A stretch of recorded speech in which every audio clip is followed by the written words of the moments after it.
My name's Ailma Murray.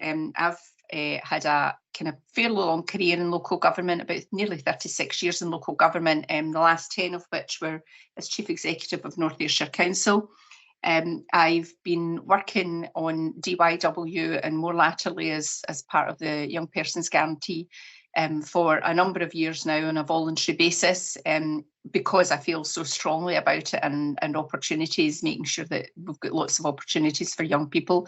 I also am the chair of Young Scot, and I've been the chair, well, it's 6 years now that I've been the chair of Young Scot, and I do some other bits and pieces of work around that as well. But I'm very, very passionate about young people and making sure they get the right opportunities to help them do the very best with their lives.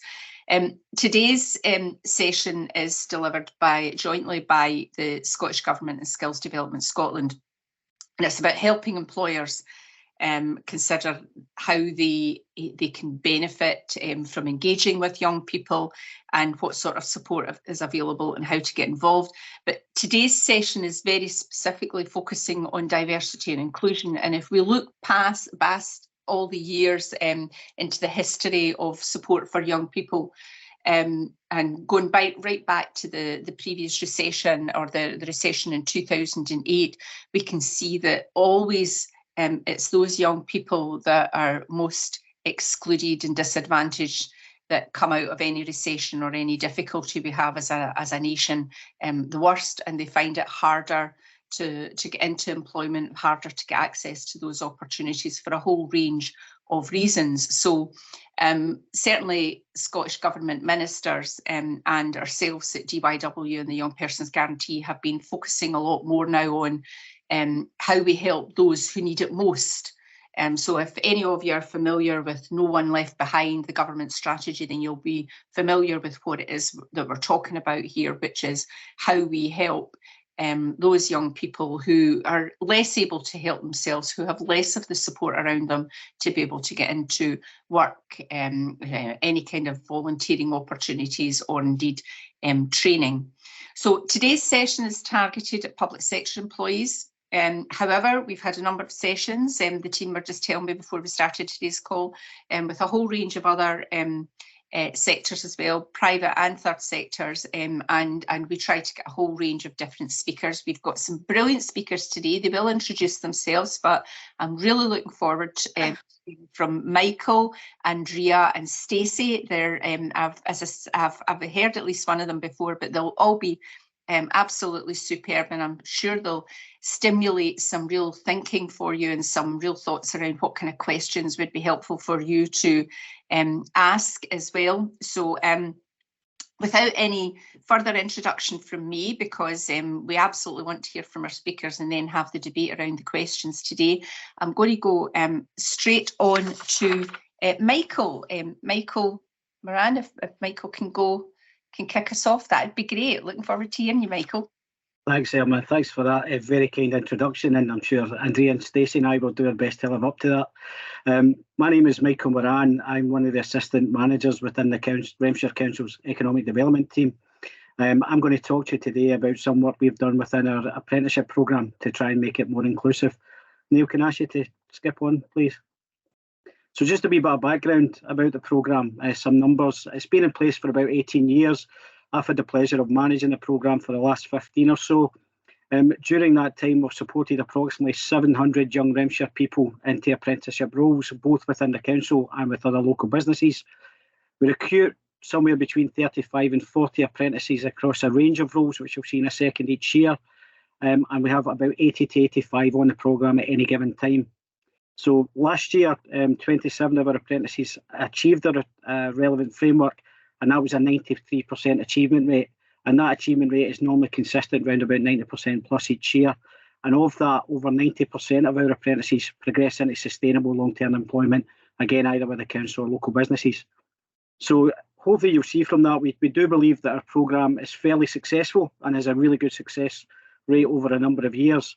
However, we were acutely aware that at many stages of it, we were not representative of our local community, and we were certainly not, we didn't have a great rate in some areas of supporting those who were going to be left behind, as Emma's explained there, and getting them into our programme. So we wanted to undertake some work, and I'm going to give you a flavour of that today. Neil, can I ask you to move on, please?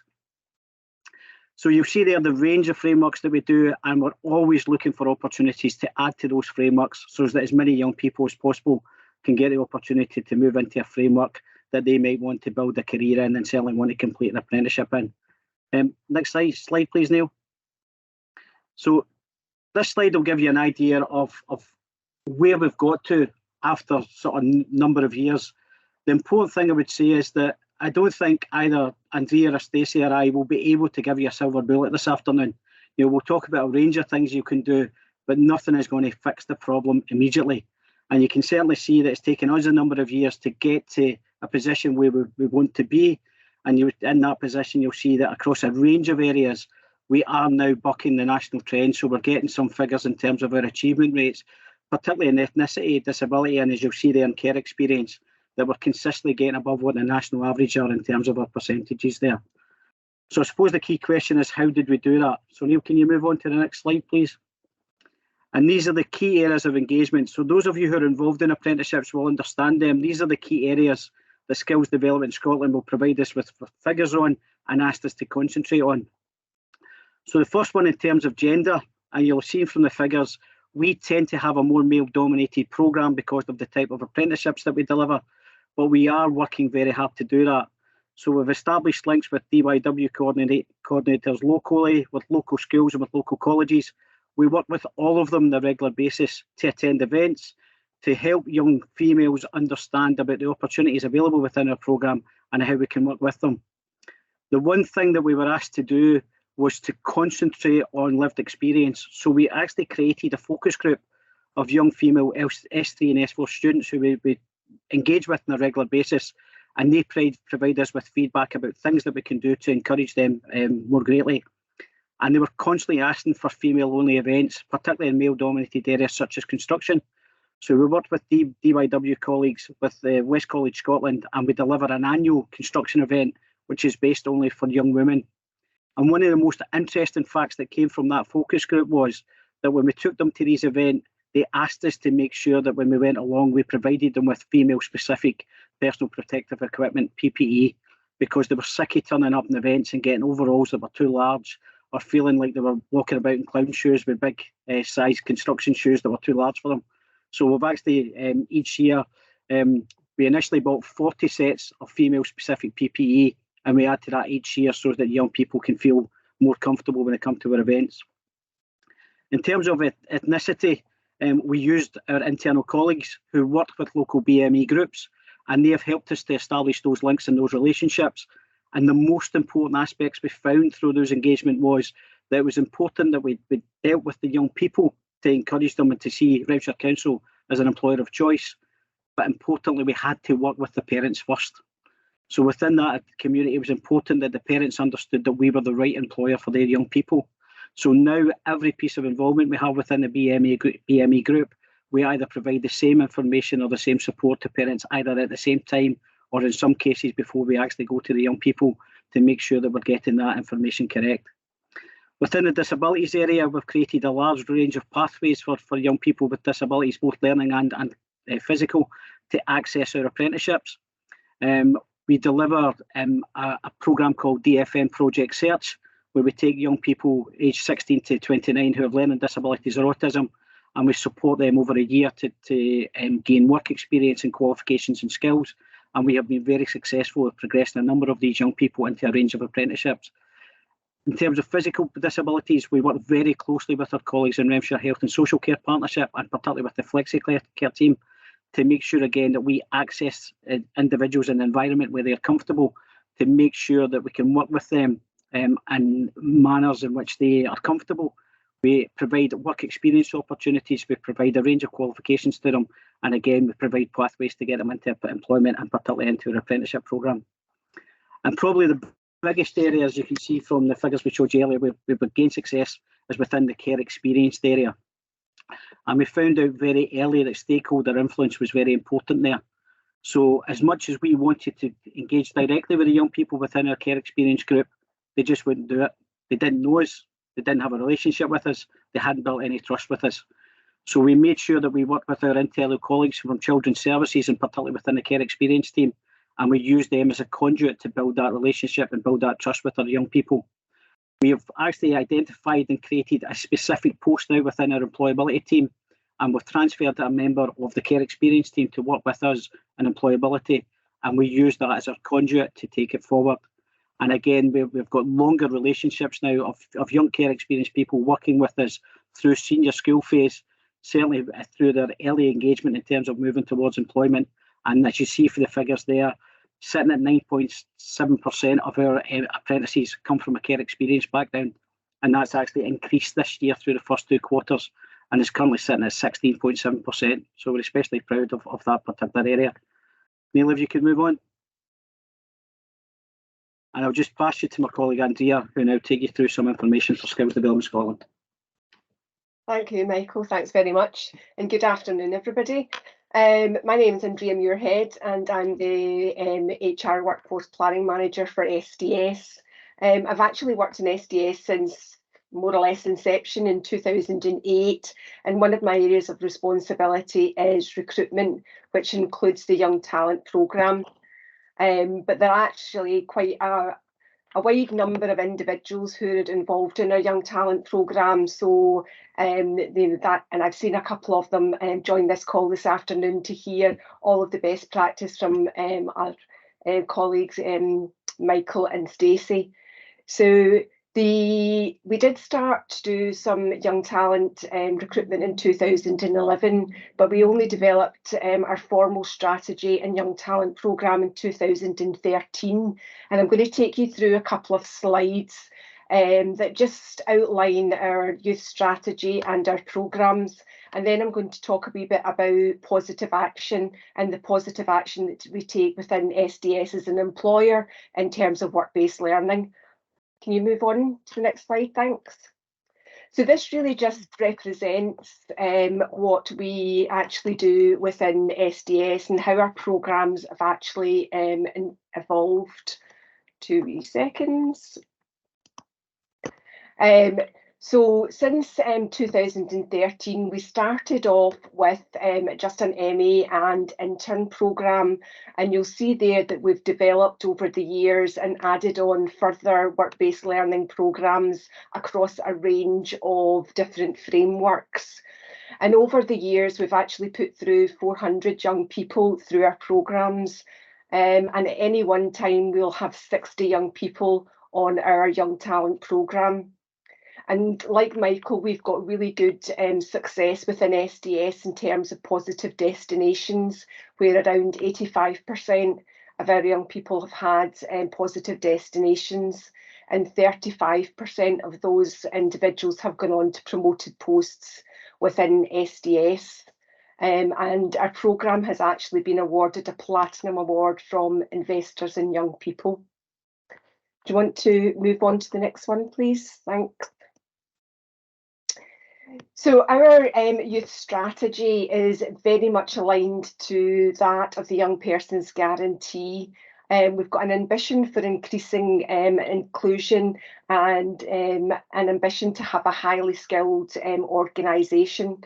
And we believe that creating opportunities for work-based learning for underrepresented groups and those that are the furthest away from employment and have got the greatest barriers will enable them to become highly skilled and also contribute to either SDS or the Scottish economy when they move over into other positive destinations.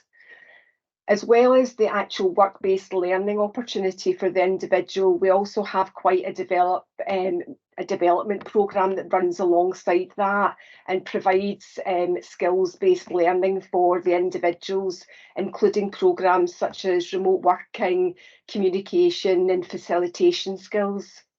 We also have a programme for the managers and the mentors of the young people so that they've got the support they need in the workplace.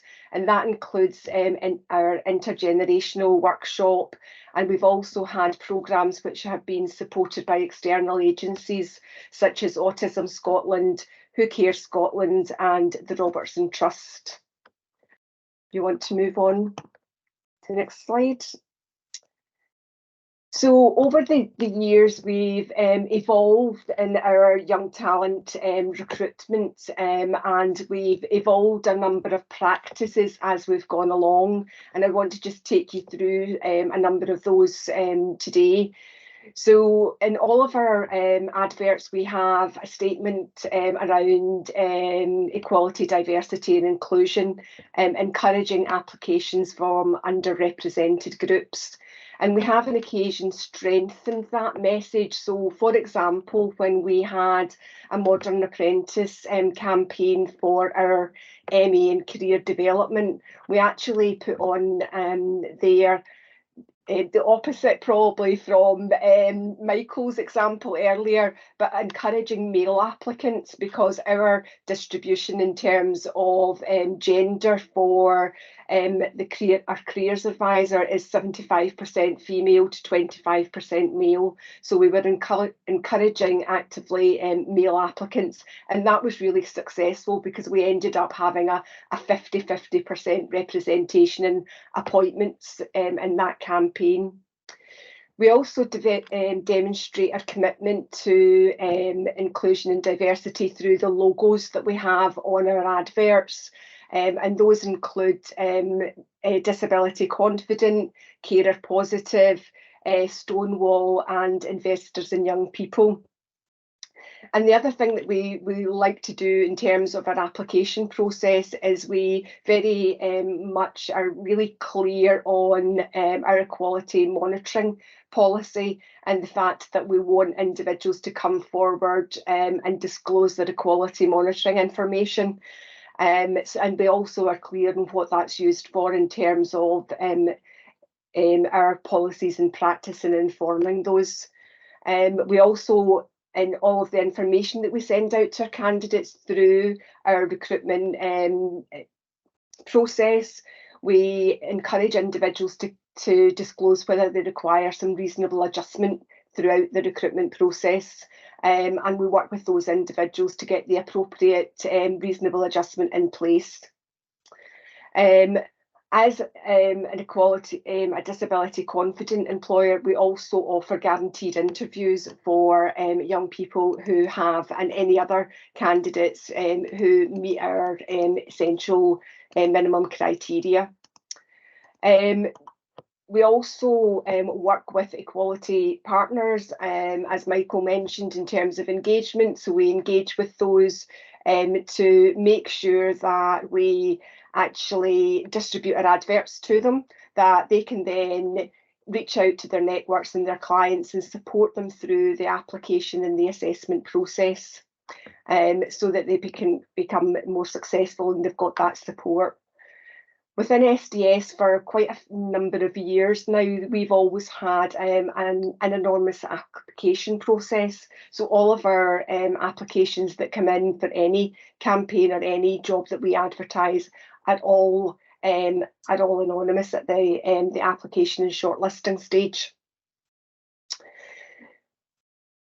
In, I think it was 2019, we wanted to have a bit of a review of our recruitment practices to make sure that they were as inclusive as possible. So we invited Glasgow Centre for Inclusive Living to come and do an audit of our recruitment practices, which they duly did, and sent us quite a number of programmes, quite a number of recommendations in terms of increasing our practice. So there were some recommendations around plain English, font size on our adverts and on our websites, and being really clear on what our essential criteria was, so that there's no dubiety and that was easily understood. We also moved away from a competency-based interview and assessment to a values-based assessment. Now, I'm not going to go into too much in terms of our assessment process, because Stacey's going to talk about student loans companies' assessment in more detail. So I'm going to focus more on our positive action. So in terms of where we'd got to, that had those practices, as I say, had kind of evolved over a number of years, but we still weren't really getting the success and the number of successful appointments from underrepresented groups. So in 2019, we took the decision to ring fence a small number of opportunities within our campaign for that year, and ring fence those for disabled candidates.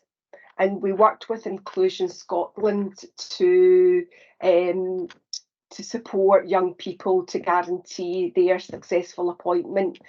We worked with them in terms of our advert, in terms of the shortlisting against our criteria for our roles. They also supported the actual interviews themselves with our managers and provided us with a range of support and guidance, both for our resourcing team and also the managers who were involved in the recruitment. And that was very, very successful, both for ourselves, Inclusion Scotland, and the young people who were appointed. And we learned quite a lot from that campaign, so much so that we decided that we would continue with that positive action. And since then, we've taken the decision to continue to ring fence a couple of opportunities within each of our campaigns for disabled candidates. Now, I did want to just at this point be really clear on what we're doing in terms of positive action versus positive discrimination. Now, I know that you probably know what the difference is, but sometimes if you're hearing that action, you've got maybe a question around, is that lawful, is it not lawful, and what is the justification for taking that action. So in terms of positive action, that's really steps that an employer is permitted to take to lessen the disadvantage or remove barriers and obstacles caused by someone possessing a protected characteristic. So that could be disability, age, race, and positive action is lawful, whereas positive discrimination is not lawful. So it's just really to be clear on that. And I guess in terms of SDS, because we've got such high levels of equality data, so we've got 96% of individuals disclose their equality data to us. So we've got really robust data to be able to advise us that we're not representative in terms of, and in this case, disability. So we've got 96% of employees disclose their equalities information, and in 2007, we had 4% of employees disclose that they were disabled, and that's not really representative of the population that we serve. So since then, we have now increased that to 8% of our employees who disclose they're disabled, and we believe that the positive action that we've taken through our recruitment campaigns and our appointment of young people has contributed to that increase of disabled individuals within our organisation, which also means that, as I say, we're more representative of the population of the communities that we're serving. So we've got a greater understanding of that community and can add greater value to our products and services. So I guess in summary, the positive action that we've taken in terms of disabled candidates is the ring fencing of a couple of opportunities. We still have disability confident employers. So if young people do, or anybody else applies to other roles, then that still applies. It doesn't preclude anybody else from being considered. But as I say, we take that action, and we believe that it has had a positive impact within our demographics. So I'd like to now pass on to Stacey. Thank you, Andrea. Hi, good afternoon, everyone. Neil, if you just want to pop to the next slide. So my name is Stacey Wiley. I'm the Emerging Talent Specialist at the Student Loans Company. And I just very quickly wanted to give a brief overview of the Student Loans Company, because you might be thinking, why are we here at a public sector event? But absolutely, Student Loans Company is a non-departmental public body. So we are owned in most part by our biggest shareholder, Department of Education in England, but also in small part by Scottish Government, Northern Irish Government and the Welsh Governments. We provide products and services to students who want to partake in further and higher education by providing the financial ability to do that. So we assess their applications, we pay out their loans, grants and tuition fees, and then we take that back in the form of repayments. A couple of very, very quick stats that I just wanted to mention. So we have around 8.5 million customers. Just now our loan book stands at £177.9 billion. And each year we have about 2 million new customers. And last year we paid out 10.6 billion in maintenance loans and grants and 11 billion in tuition fees straight to those further and higher education providers. So just a little bit about myself. So I've been working for Student Loans Company for almost 5 years now, and I took on the Emerging Talent Specialist role in June 2019. At that point, we had no one who was specifically looking after our early careers, or emerging talent as we call it. And I was tasked with very quickly getting some apprenticeship programmes, internship programmes and our graduate programme up and off the ground. So from a standing start in 2019, we now have over 160 participants who've been through a programme in the last 3 years. Neil, do you want to just move on to the next slide, and I'll go through a few more stats as well. So just now we have 60 current apprentices. In the past 2 years, we've had 16 apprentice completers. We cover 15 different frameworks at this point in time. So those will include things like software engineering, cybersecurity, data science, business management, business administration. Although we are a young person's guarantee employer, and we do absolutely want to make sure that each young person has a positive destination post-school, we also do allow our apprenticeship programmes to be used for internal staff who are looking to upskill or reskill. So that might be moving towards a different career pathway than what they're on at the moment, or supporting them with an additional qualification. We do work with the Career Ready programme as well. So this year we'll have 3 interns from Career Ready. And we do have a number of young people that are involved in our programme. So our youngest are 16 that come straight from school, but also we have apprentices that are in their 50s. So we don't think that age should be a barrier to being able to be an apprentice. 14% of our apprentices at the moment have advised that they have an additional support need. And 30% of our STEM apprentices are female, which is above the national average. If you take our cybersecurity team, for instance, we have 50-50 split of female-male. And within our graduate programme in cyber, we have a 75% female uptake in that. So what I wanted to speak most about today, where I think that we have made probably the most inroads to supporting those with barriers to employment, is in our assessment centre process. So like Andrea, we are a disability confident leader employer. We do offer guaranteed interviews, etc. And we have a really good recruitment process. But the main part of that is our assessment centre process. So Neil, if you want to just pop onto that slide. So our assessment centre process is a 360 view of the individual, and it's not taking into account any work experience whatsoever. So what we're looking at is that person's aptitude and not ability. We're looking at their behaviours, and we're looking at their fit for the role and team. Our assessment centre is traditionally run on Microsoft Teams. There are reasons for that, which I'll go into in a second. And that is 4 different parts to the assessment centre.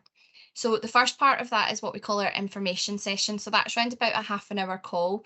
And that is really to set up our candidates for success. So at that point, we go through what the assessment centre will entail, a bit of information about the organisation. We'll bring the hiring manager and the mentor to that call where possible.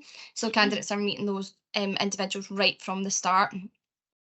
We'll also potentially bring ex or current apprentices onto that call as well, so that they can get a direct point of view from the individuals that are living that programme at that point in time.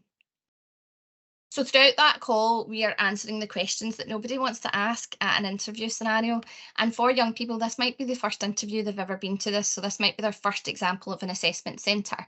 So we're absolutely talking about salaries. We're talking about what hours they can be expected to work, what is going to be their working time in the office versus working time at home in this new hybrid model, various different things that will just help take all of that out of their head, and they can then bring their best self to the rest of that assessment centre process, and they're not worrying about any of that information.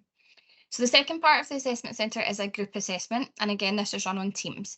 Now, it isn't a realistic scenario, it's a bit of fun. We use a couple of different sort of disaster scenarios, and basically we're providing a scenario out to the group. Now, the group can be anywhere between 3 and 6 people, depending on how many people we have booked onto the assessment centre that day. We will give them time to go away and have a think, to absolutely look at that on their own and to digest that information. We'll then bring them back together and we'll ask them to work together as a group in order to come up with a solution to that scenario. So at that point, this is completely based on their meta skills. So we're looking at things like adapting, initiative, communication, collaboration, creativity, and critical thinking. And those are all the things that we are sort of judging them on. We do use a very, very balanced scorecard process in order to do that. And I can talk more about that if anybody wants to pick up after the call. At that point, we are sort of giving them the opportunity to bring their own point of view and their own thinking to that. Next, we go into a skills test, and the skills test is different depending on each role that we are looking to fill. So for instance, for our cybersecurity apprentices, we're giving them a scenario and we're given 4 answers. Now, there's no wrong answers. Each of those answers are completely relevant to that scenario, but they each have different pros and cons. So what we ask the applicants to do is to rank those scenarios from 1 to 4 and which scenario they think they would approach first, and so on, and to give the rationale for that. And what we're looking at that point is the team fit aspect of that. So if we already have a group of analysts in that team who would all pick option 1, 3 and 4 as their preferred option, ideally we want that apprentice to come saying, well, I think option 2 is the best situation and this is why, because then we get all different thought processes and thinking as part of that one collaborative team. For our business administration apprentices, we absolutely do ask answers that have questions that have a specific answer to that. But what we're not expecting is that this is a closed book exercise. We're not expecting them to regurgitate information that we've given or remember something. They have the whole of the internet to go and research and to get the right answers and bring those back. So although we're saying no wrong answer, there is an opportunity for you to go and find the right answer, or there is absolutely no wrong answer where each answer has its own merits and it's really up to their own thought process. The way in which we do the skills test is we send that out to them. We give them a time frame to send that back to us, and then they'll send that back to us via email, so they don't have to be on a call for that. So it is absolutely their own thinking and their own point of view. And then we do move to an interview at the end of that. Now, the difference and the caveat with this interview is we're not asking anything about previous work experience whatsoever. So we do use scenario-based questions. So we might ask a question about, tell me a time where you've been part of a team. But we're given absolute prompts to say that team could be at school, it could be at college, it could be in a social situation, it could be at home. So if they're helping to make the dinner or if they're tidying up on a daily basis, that is absolutely working as part of a team with those people that they live with. So we're given all of those prompts to say there will be a situation where you've been as part of a team. It doesn't have to be a work-based scenario. But really what we're trying to get out of that interview process is more information about them, what makes them tick, who are they, why an apprentice situation, why SLC, why is this the right opportunity for them, and what do they want to do in the future, what is their ideal career pathway, and what can we do if we employ that person in order to help them get to that end goal. So how we feel that this removes barriers by doing an assessment centre in this way is that it's a 1 day only. So all of this leads on to each other. It might not be a full day, it might be a half day, it might be a couple of hours, but there's no wait in between the different stages. So that does reduce anxiety for a high number of applicants. They're not going through a process and then thinking, when am I going to find out the result of that? When am I going to get told what the next thing will be? And when will that be?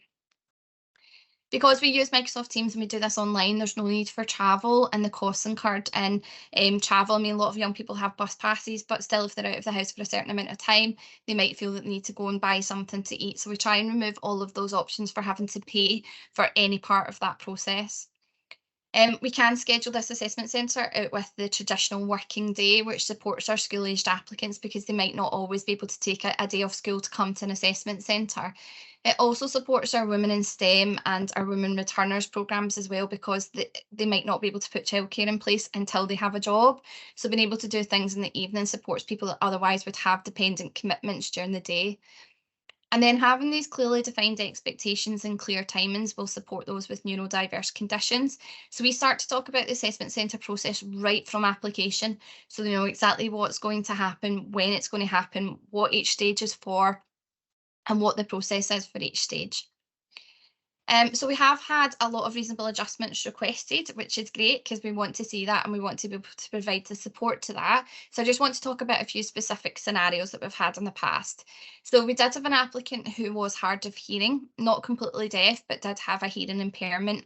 Now, we always ask, obviously, in advance for reasonable adjustments, and the applicant didn't make us aware until the day that they had a hearing impairment. Otherwise, we would have moved this assessment centre to in-person. But we went ahead online, and what we did was we asked all of the applicants to turn on the captioning function so that they could see what were they picking up, what were they actually communicating to this individual who may not have been able to hear all of that. We asked everyone to speak slower, to try not to use colloquialisms, and we gave extra time for that group part of the assessment because it was going to be a slightly slower process and they may not be able to get through all of the requirements in the time frame that was initially given. We do give extra prep time for all stages, so someone needs to see the group assessment earlier in order to digest that better. If they need to see the skills test and they need more time to respond to that skills test, that's absolutely fine. We can send those out in advance. Sometimes we'll make use of video technology in that interview setting. So for a lot of people, sitting and speaking to somebody and having to make eye contact can be quite difficult. So what we try and do is remove that person from the other side of the screen, so they're speaking just into their camera and being recorded. This also supports as well with those that feel as if a time frame of having to answer a question is really difficult, or who feel that they might need a practice run at that because they can re-record their answers as part of that video technology interview. And then we do move things in person rather than online if that's absolutely required, so with the use of coloured paper, etc. So these are just some of the things that goes into that assessment centre process. I'm conscious of time, so I'm just going to very quickly flip on to the next slide and then just very quickly talk you through some of that. So this is about the support that we put in place for apprentices. And what we're finding is that not all of our apprentices will disclose that they have an additional support need at the start of the process, or even during the process. It might not be until that person joins you on day one or even a couple of months into their apprenticeship before you realise that there is an additional support need there. So what we do is to try and level the playing field from the outset, and every single one of our emerging talent participants gets the same level of support. Now, obviously, if someone does have a physical disability, we'll do things like a workplace assessment, we'll make reasonable adjustments, maybe they'll spend more time at home rather than time in the office, whatever they need. And we also do welfare action plans for everyone who has an additional support need, like a neurodiverse condition. But what I also offer just for everyone is a welfare discussion right at the start of that process. So the first thing they'll do is have a chat with me around, do they feel that there's anything additional that they might need support with? We have 4 pillars of support. So each of those pillars of support have a different reason and a different layer for being there. So we have managers, we have mentors, we have buddies, and then we have their peer group and myself as that last pillar of support. We break down the programmes into 3 different elements. So they absolutely have their apprenticeship learning, they have their in-role development, which is them doing the job that they've been employed to do. But we also have an out-of-role development part, which is, as you'll see down the bottom, master classes, business skills training, and we have monthly peer forums. And that is an opportunity for them to understand how the whole of the business works. So not just about them doing their job and their little part of the business, it's about how all of that allows overall the organisation to gain its mission, vision and goals. They also get the business skills training, so that's about, turning up on time, etiquette of using Teams for meetings, how to understand and use their diary, all of these kind of things that young people who are starting their first job just might not know. And then the peer forums are an opportunity for them to share best practice with each other. So it's a bit of a kind of coaching circle for our apprentices, and that's where we also spend a bit of time looking at what is their particular need that our population might have and how can we best support each other and take that forward. So I'm just very quickly going to pass you back to Michael, and he's also going to do a bit of information on the support that he offers. Thanks very much, Stacey. Again, aware of time, there's just a couple of things I would like to point out for this is about how you get that gap between a young person who might want to move into a particular role, but if you look at the job requirement, you look at the person specification in particular, there's some gaps there. So there's a number of things that we've managed to input in Renfrewshire Council through our economic development team. So we really take advantage of paid trainee opportunities. So this allows young people over a shorter period of time to fill those gaps that they've got. So it supports the attainment of qualification, but also supports the attainment of experience and particular skills and knowledge, which increases their confidence. And it means that when they go for the roles, particularly when they come for apprenticeship roles for us, they feel much more prepared and much more able. And the opportunity to actually test capability. So, for example, I mentioned earlier, we have a programme called DFM Project Search, where we work with young people with learning disabilities and with autism. A lot of these young people have great skills, which would be really suitable within the workplace, but there might be some reasonable adjustments requirement. So we can test their capability. So, for example, we had a young woman who wanted to move into a business and administration modern apprenticeship, which is normally a full-time role of 35 hours. We allowed her to take a short-term paid traineeship and to test her capacity. So for 2 weeks, we had her in for 15 hours and we had a conversation with her parents, with her care group, with the line manager at the end to see how that went. We increased that to 20 hours, then to 25 hours, all the way to 35. And we absolutely found out that 35 was going to be really difficult for her. So we made some reasonable adjustments and we created an apprenticeship which was only 25 hours, which was the optimum hours where we've got the absolutely best out of this young person. So that's just a flavour of some of the support that you could perhaps consider taking it into account when trying to deal with young people who have particular challenges. So if I could pass you back to Elma, and Elma will do the roundup and we can move on to question and answer. Okay, thanks very much to Michael and Gia and Stacey. Those were three absolutely fantastic sessions and very, very detailed, lots of specific support and information there. Now I can see that we've got one. Did somebody put their hand up there, or was that a wee accident? Thought somebody had maybe put their hand up. No.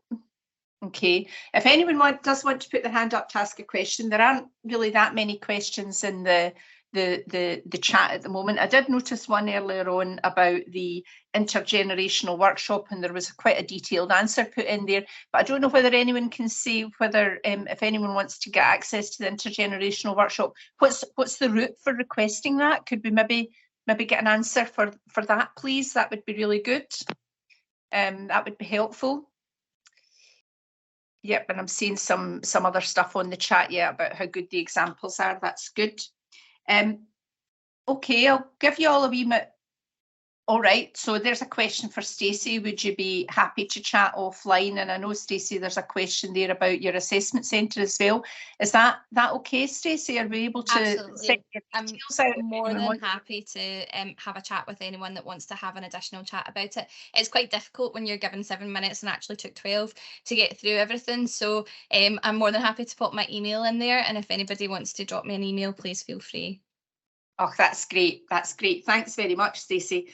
I suppose the other thing that I thought was kind of interesting, again, just and I'll try and close this off for 12:55 to make sure everyone's got time for a comfort break if they've got a 1 o'clock that they're jumping onto, just to make sure nobody's having to cross their legs anytime this afternoon. Just another couple of questions. And Andrea, you talked a bit about positive action, which was really interesting, and you were very clear about the legality of positive action as well. Can you maybe say a wee bit more to give people comfort about how they go about defining for them, for their organisation, what would be a positive action as opposed to positive discrimination, which might be, which is obviously considered quite differently? Could you say a few words about that, Andrea? Yeah, and I think it is that bit about the trying to understand what the steps are and where you've got that underrepresentation to be able to justify the steps that you want to take. So if there's a number of things that we talked about in terms of asking for particular groups to to apply. So there's varying degrees of positive action that you can take, and I guess it's what's representative and works for your organisation to be able to justify the rationale. So I think it is about that justification in terms of that underrepresentation that allows you to take those particular steps. Okay. Emma, could I add a touch to that, if that's okay? Sure. Just some examples of positive actions, and again, it's prevalent within the public sector. Within a lot of our person specifications, we might put on a need for an academic requirement, and very often following that, there's a bracket which says or equivalent. And a number of managers struggle at times to express what that equivalence may be. So what we try to do is, again, taking it back in terms of the pathway that we've created for people, is that we will work with managers to make sure they understand that equivalence with regards to capability of the individual, and taking Andrea's point, the fact that we're underrepresented. So we've strongly encouraged our managers to do two things. Firstly, to consider work trials as opposed to interviews.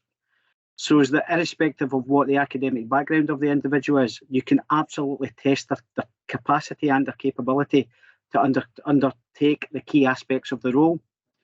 Secondly, you also allow, in our cases, the young people to test their capacity and their capability, so that when they then put them there forward, they're confident that they're able to take all aspects of the role. And so using that equivalence of having spent time in the role, having been able to undertake the tasks, but also being able to prove, which we do sometimes, is perhaps we'll provide the young person with access to a lower level qualification. So using business admin, modern apprenticeship, for example, the requirement there is normally to achieve an SCQF level 6 qualification. We can provide a short-term paid traineeship, and we'll take them through the SCQF level 5, so that we can show that the young person absolutely has the capacity both for the role but also for the qualification requirements, and then it's a progression into that role for them. So it helps the managers to understand exactly what equivalence means, rather than sometimes grasping at straws. So I hope that's a good example that helps. Yeah, thanks very much for that, Michael. And I was going to ask, what kind of support you provide for that, but that's brilliant. You went on and explained that.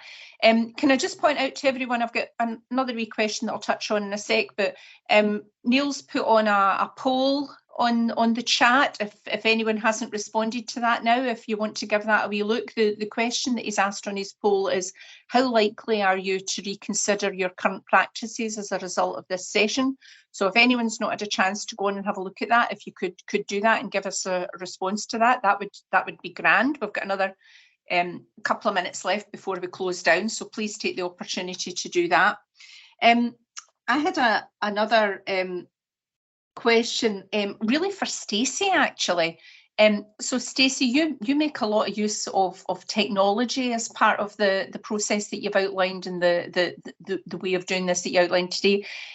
What about for those people that might not have that same access to technology? What do you do about that?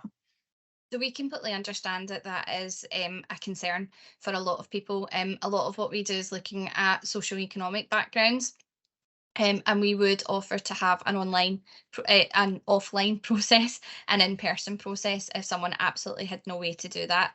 What we've suggested in the past as well is that if someone needs to use a phone, most people will have some sort of version of smartphone or some sort of version of a tablet in the home somewhere. So we have asked them to do that, but that creates different problems, because if you're then sending out attachments that they're then having to go off of the call to get that attachment, it can be quite difficult. So what we've done is we have sent out things. We've offered to send things out by post if required, but really what we tend to do is say, let's just bring that in-house and let's just do that in person, rather than going ahead with the online process. Thanks, Stacey. That's great. So I'm conscious of time here. We're going to stop in 2 minutes. So I'm going to ask each of our three presenters a question. It's a very, very short answer, very quick, short answer. So if you had to identify the single most important thing that you've done to increase the opportunity for those young people that most need it, what do you think would be the key thing? Right, so this single thing. So I'm going to come to you first, Michael. The key thing for me is about how you establish, build and maintain your networks. You can't do it on your own. You need the support of colleagues across the wide range of stakeholders. That would be important to me. That's great, thank you. Andrea? There was a number of things that were going through my head at that one time, and we also do an assessment centre that's kind of similar to what Stacey does. But I think as well some of the development that we give to our managers to help them to understand how to interpret some of the questions where young people don't have the same work or life experience. And how to assess them in terms of their capability and their aptitude for roles. Okay, thanks, Andrea. And Stacey? Oh, you're on mute, Stacey. I was responding to a question in the chat from Neil because I'm conscious I've not responded to his question and I missed what you said. All right, but if of all the things that you've outlined today, if you had to pick one thing that's most important for helping those that have less opportunity, what would you pick? What would be the one thing if you could only do one? So I think it's remembering that a lot of them are young people that don't have work experience. Not everything is about what you've done before. It's about the aptitude that you have and what you will bring to that. So it's about educating and encouraging people to think wider than just what is that CV saying, what are you getting on paper from that person, and finding a way to bring out the who they are and what they bring to your programme rather than what they come with. Okay, thanks very much, Stacey. So that's 12:56, so it's only 4 minutes you're going to have left. I'm going to bring today to a close. Can I thank everyone for coming along today, and thank particularly Neil for his support in getting us to this point. Thank our three superb speakers, Michael, Andrea and Stacey, and just say, everyone, you've had three very different kind of presentations today that give you a huge amount of information and support around engagement, recruitment, the different types of support that you can put in place, and also that the slides and recording will be made available to everyone after today. Neil, can I just check, is there anything I've missed that you want to add to that? No, I think that's absolutely everything. I think there was one question there from Neil Barnes for Stacey, but I think Stacey shared her. There we go. Just as I'm speaking, the answer's coming in now. So that's all of our questions answered there. But as you said, we'll endeavour to ensure that we get all the slides and the recording, once we've edited that down, sent around to everyone. So thank you very much, Elma, to yourself and to our presenters for today. Thanks very much, everyone. Enjoy the rest of your day. Thank you. Thank you. Thank you.